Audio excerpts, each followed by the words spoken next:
Bueno, pues es un gusto tenerlo aquí, canciller. Gracias. En este Café Milenio, en este café entre amigos, como son los cafés, donde se hacen estas pláticas francas y directas.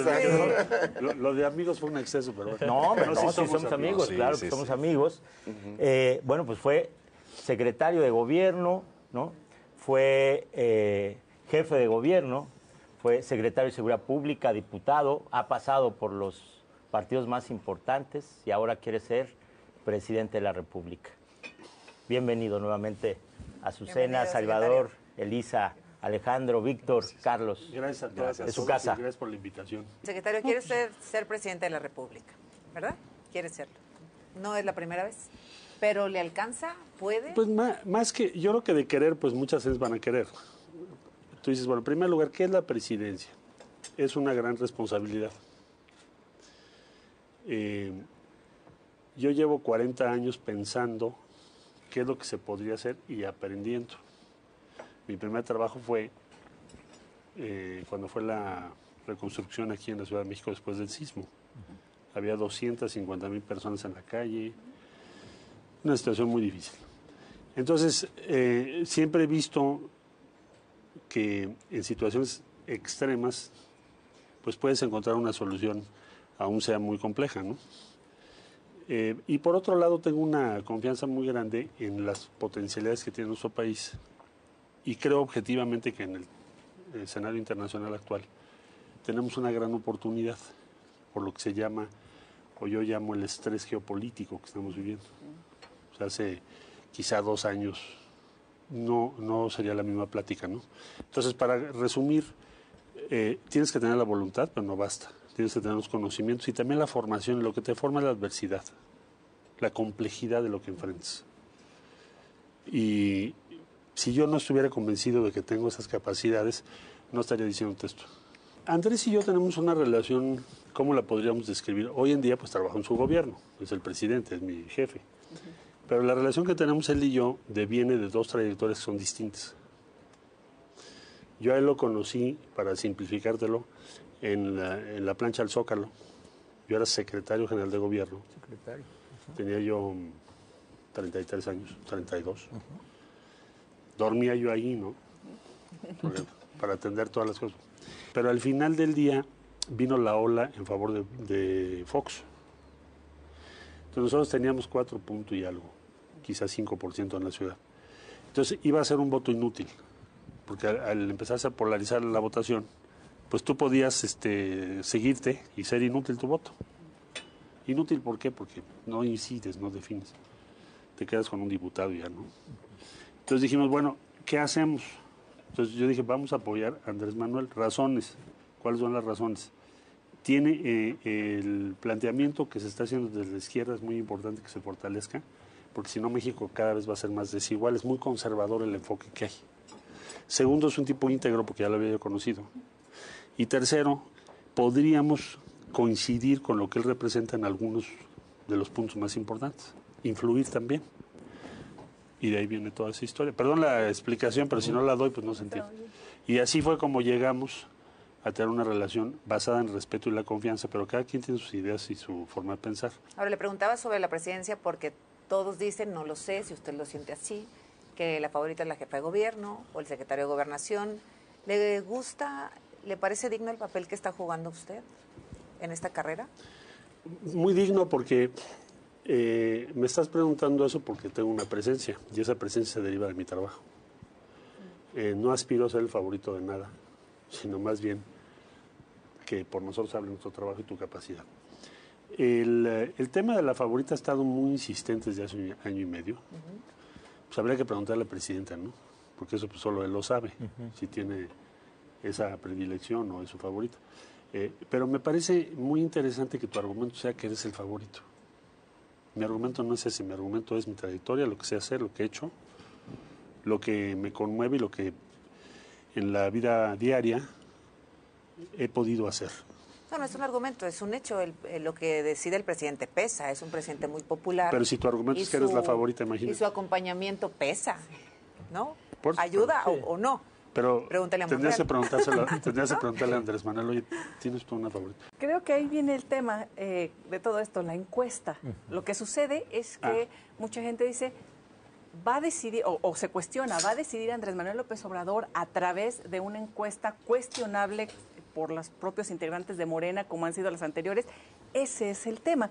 Y la pregunta es, ¿aceptarán los métodos que se han llevado a cabo de las encuestas con los grupos o están proponiendo alguna otra forma de realmente medir las capacidades, la popularidad y que sea el mejor candidato o la mejor candidata? La encuesta yo la propuse en el 2011. Exactamente, fue la primera. Y te voy a decir por qué.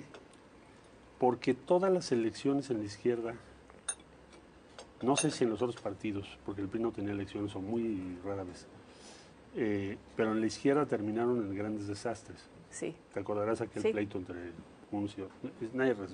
No se respetaban los resultados, en fin. Entonces, en un evento, dije, bueno, como yo tengo interés en participar, y obviamente Andrés Manuel está ya en campaña, pues hagamos una encuesta. Entonces Andrés dijo, sale, me parece buena idea. Entonces, ¿cuáles fueron las condiciones de esa encuesta para sintetizarte? Cada quien nombró una empresa de su confianza, claro, solvente, ¿no?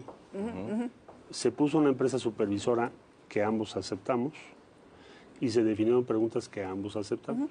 Pues, al final, cuando resulta la encuesta, y yo le gané 2, él me ganó 2, y en la quinta me gana por 1.6, algo así. Entonces, muchos me dijeron, no, pues desconoce, porque el margen de error, ya sabes. Sí. Dije, no puedo hacer eso. Yo voy a respetar el método que yo propuse, pues es un absurdo que al final diga no estoy de acuerdo porque el margen de error, bueno, aunque sea 1.8. Entonces, ¿qué estamos pidiendo ahora? Que se haga lo mismo. ¿Confía en el INE Para que califique las elecciones? Pero ellos no la califican, nada más lo organizan. Bueno, para que realizar las elecciones. Sí, conten tienen que y- organizar las sí, claro. elecciones, claro. ¿Sí? Sí, yo sí. En el actual. Con este INE Con y este. este tribunal. Ya lo vi con este y Con este. Pero Lorenzo Córdoba ya se va. Sí, no, pero el INE. Sigue siendo el INE, ¿no? Pero el INE. Sin Lorenzo Córdoba, pero el mismo INE. A lo que voy es, vamos a ver qué resuelve el Congreso, ¿no? Pero el órgano para organizar las elecciones tiene que ser el INE, ¿no? De cara a la encuesta, está pensando usted, canciller, quedarse en el cargo o eventualmente dejarlo para ya dedicarse de pleno a campaña? Ahora tengo una serie de obligaciones en el cargo que no podría yo desatender. Tenemos varias reuniones importantes, la Cumbre de América del Norte, en fin. Pero ya en su momento, un poquito más adelante, pues sí creo que tengamos que tomar una decisión sobre ese particular, ya más cerca de lo que va a ser la encuesta. Si no O sea, la el año gana, hacia agosto. ¿va por otro partido? 2023. Si no la gana, ¿puede ir por otro partido? Pues yo creo que la voy a ganar. ¿Por qué crees que no? Pero ¿y si no? ¿Y si no? ¿Y si no? Bueno, pues ¿para qué especulamos? No. Sí, Nosotros vamos a la ganar pregunta encuesta. es que puede haber mano negra, como han Bueno, sentenciado siempre, varios integrantes de Morena de la manera en cómo se han elegido a los candidatos anteriormente. Yo creo que ¿no? la En primera, este la primera proceso. discusión o cosa a resolver es el método de la encuesta. Exacto. Eso- ¿Qué proponen exactamente como método de la encuesta? ¿O cuál sería la propuesta? Nosotros proponemos primero que cada una de las personas que va a participar, que se va a apuntar, esa convocatoria no puede ser ahora, tendrá que ser más adelante. Si va a ser en agosto, pues en agosto. Quien decida participar, que pueda proponer a la empresa encuestadora que es de su confianza, siempre y cuando esa empresa pues se haga solvente, ¿no? Quiero decir que sea reconocida en el Sí. medio. Segundo, que las preguntas no las diversifiquen tanto, porque ya estoy viendo sistemas muy complejos de contabilidad, sino que en esencia digas quién quieres que sea la Muy candidata o el sencillo. candidato. Entonces, pero ponernos de acuerdo en la o las preguntas es muy importante. Sí. La muestra, ¿de qué tamaño va a ser? Porque a menor muestra, más posibilidades de distorsión hay. A mayor muestra, pues es menos discutible. Entonces, y además la tecnología lo permite hoy. Bueno, entonces eso es lo que habría que... ¿Y quién va a supervisar? Que no puede ser el partido. Exacto. Porque el partido supervisándose a sí mismo. Exacto. Canciller, pero esa es la encuesta, pero ¿cuál es o cómo se va a diferenciar de los demás? ¿Cuál es su propuesta? ¿Por qué tendríamos que votar por usted? ¿Dónde está su seguridad, digamos? Mi seguridad está en lo que has hecho. Yo creo que por más que te diga yo ahorita qué te voy a hacer y qué te voy a prometer y quién sabe qué, pues llevas tantos años ya en la función, en el servicio público. Claro, lo tienes que resumir en algo. Pero todo lo que yo te digo es comprobable. Entonces, si yo te digo a mí me interesa el feminismo, es porque lo he hecho 30 años. No porque te lo diga yo ahorita. Si yo te digo puedo convencer a las empresas americanas de invertir más en México, es porque lo hemos hecho. De hecho, lo estamos haciendo ahora. México tiene una gran oportunidad que está dada por un estrés geopolítico. ¿A qué me refiero con ello? Por primera vez Estados Unidos está confrontando la emergencia de una superpotencia que es capaz de competir con Estados Unidos en materia tecnológica y comercial. Pero siempre y cuando Estados Unidos no vea perjudicados sus intereses. Pues, si el criterio es ese, pues entonces siempre habría que hacer lo que ellos quieran. No, pero para eso ahora hay un para eso hay un mecanismo, pues ¿no? O sea, yo lo que voy es, cuando hay un diferendo comercial, lo que yo veo muy bien, creo que es muy positivo, es que México tenga la posibilidad de paneles. Estados Unidos siempre se opuso a los paneles. ¿Nos conviene ir al panel ahora en cuanto a la reforma eléctrica? No nos conviene llegar a paneles, a ellos tampoco. O sea, si nosotros proponemos un panel sobre reglas de origen, no les conviene llegar al panel. ¿Por qué no te conviene llegar al panel? ¿Qué es el incentivo? En un panel es un juego suma cero. Entonces sería muy raro que el árbitro diga los dos tienen razón, pues para eso venimos al panel, ¿verdad? Entonces el panel dirá, el señor tiene razón, la señora tiene razón. Es decir, es un juego suma cero. Entonces el incentivo, como están diseñados los paneles, es para que no los haya. Es cuando hay una diferencia que no hemos podido resolver, nos obligamos mutuamente a resolverla. Porque si no, te llegas al panel y entonces puede ser muy caro. Así es. Entonces, hoy en día yo te diría que el que tiene que ver con energía, por ejemplo, está en consultas, se tienen que desahogar las consultas, y los paneles pueden tener dos posibilidades. Una, resolver casos específicos o disposiciones administrativas o arbitrariedades contra alguna empresa que demuestre que se le afectó, o se politizan y vas a discusión de normas generales, cosa que no van a admitir los congresos de ninguno de los dos países. O sea, el Congreso de Estados Unidos no va a admitir que México ponga en un panel la ley que le da inmunidad a la industria de armamentos para vender el arma que se les pegue la gana, promover lo que ellos quieran, financiar los videojuegos a nuestros hijos, a ver si les compran. Y nosotros lo vamos a llevar a un panel, y en un panel, ¿qué va a pasar? Pues probablemente vamos a ganar. Secretario. Entonces sería corregir al Congreso de los Estados Unidos. ¿Los preceptos de la 4T chocan o hay la posibilidad de que se puedan aprovechar con las oportunidades que genera este estrés geopolítico? Yo creo que tienes muy buenas posibilidades. A ver, todos los países están pensando en su interés nacional.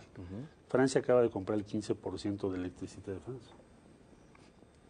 Y eso significa que están protegiendo su interés nacional. ¿Qué tienes hoy que cuidar en tu interés nacional como punto de partida? Por eso creo que no chocan. Sí.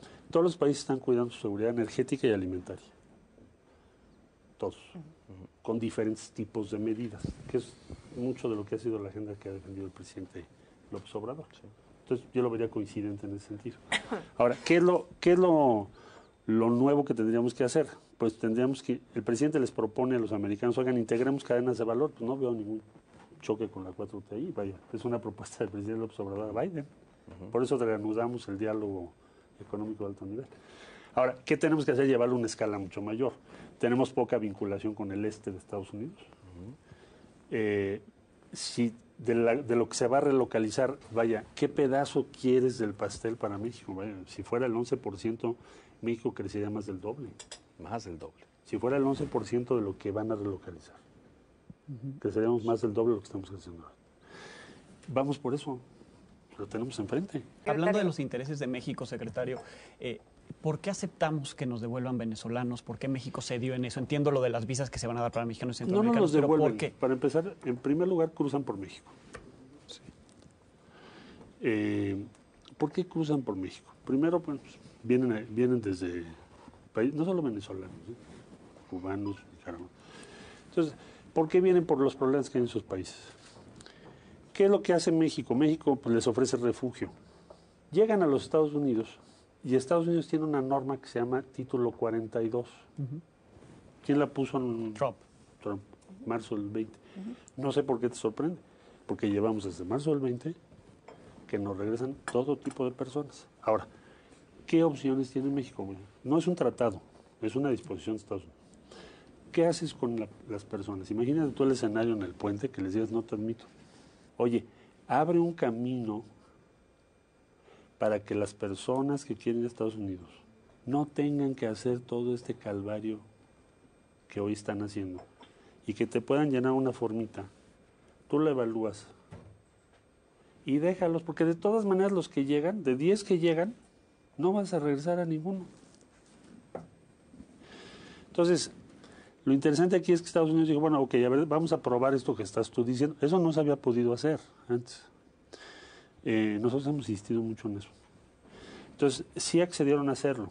Ya empezaron a recibir a los primeros venezolanos que siguieron este procedimiento. Y si gana Lula en Brasil, la composición geopolítica de las izquierdas, ¿cómo puede eso beneficiar a México? Es decir, ya gobernarían las izquierdas 80, 90% Chile, del Colombia, territorio, ¿no? Con estos últimos Chile, Colombia, electorales, ¿no? Venezuela, Bolivia, México y ahora Brasil, ¿no? ¿Hay alguna ventaja para México o no? O no? Bueno, yo creo que sería una buena oportunidad, como tú lo mencionas. Claro que tendría muchas ventajas, hay muchas afinidades y sería una gran oportunidad para replantear la relación de América Latina entre sí y el futuro de la relación con Estados Unidos. En el hipotético caso de que gane en 2028, se acabaría el periodo que se dio. ¿Cómo regresarían los militares a los cuarteles? La Guardia bajo el mando Nacional de ya no Ebrard? va a regresar a los cuarteles. La Guardia Nacional No, pero la Marina y el Ejército. La Guardia Nacional es una cosa. Estamos hablando de cosas distintas. La Guardia Nacional hoy está formada por elementos del Ejército, de la Marina y nuevos reclutas, pero principalmente de Marina y Ejército.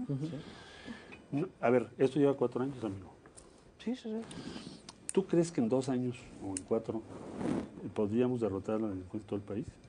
No creo. Y no creo que haya ahorita otra corporación que se haga. Entonces no podemos retirarlos a ellos. Pero no habría una posibilidad de que se desarrollen cuerpos civiles que puedan enfrentar a la delincuencia. Pues Como llevamos aquí en la Ciudad de México, más o menos. Pues llevamos oyendo eso mucho tiempo. Yo creo que no ha sido suficiente. Por eso está usando. O sea, no lo ve factible, realista. Eso es lo que proponía Calderón, fortalecer a las policías locales.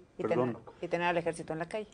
Pero sin la ley y sin la Constitución. En ese sentido, digamos, ¿qué otros está como países está detenida. en el mundo, No sé si estaba... ha sido un caso de éxito que el ejército esté justamente en las calles? Guardia Nacional, Guardia Civil hay en España, Carabineros en Italia, Carabineros en Chile, en Colombia. Entonces, en todos los países donde tienes... Puede haber diferencias en los resultados. Sí. O sea, el resultado no te lo da el hecho de que seas una guardia de esta naturaleza. También tiene que ver con quién te dirige, cuáles son sus prioridades. Por ejemplo, Italia tiene los carabineros, pero al mismo tiempo hicieron una gran policía financiera. Sí. ¿No? Entonces, cuando sumas, tienes muy buenos resultados. Yo pensaría que la Guardia Nacional le tenemos que dar todo el respaldo y las posibilidades y la tecnología para que tenga el resultado que puede tener. Pero apenas llevamos 4 años. Ningún país de los que me has preguntado lo ha hecho en 4 años. Se han tardado hasta medio siglo. Integral en ese sentido, ¿cómo tendría que ser la recuperación justamente del terreno, la parte Tu financiera? primer tema es el dominio del territorio, porque tienes 400... Bueno, si son municipales, yo creo que tenemos casi 2,000 policías diferentes. Más las estatales, todas muy cortas en número respecto a la población.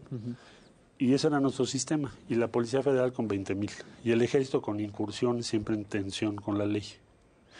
Hoy, esencialmente, lo que se propone es, bueno, tengamos una Guardia Nacional para poder tener el dominio del territorio. Ahora, eso todavía no terminas. Lo estás haciendo en 4 años. Ningún país lo ha hecho en esa velocidad.